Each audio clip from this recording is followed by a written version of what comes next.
Takže čau lidičky, tady máme další video, které jsem se rozhodl natočit po další době a myslím, že by vám to mohlo pomoci i někdy s učením. Už jste někdy viděli tohle?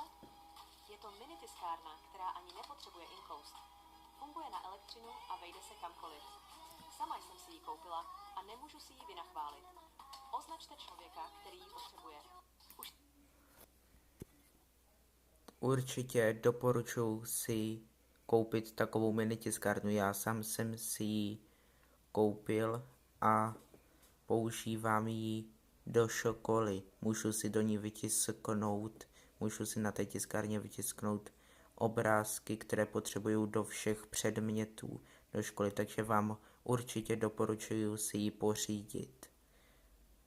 Budete z ní určitě překvapeni, ale stejně doporučuji.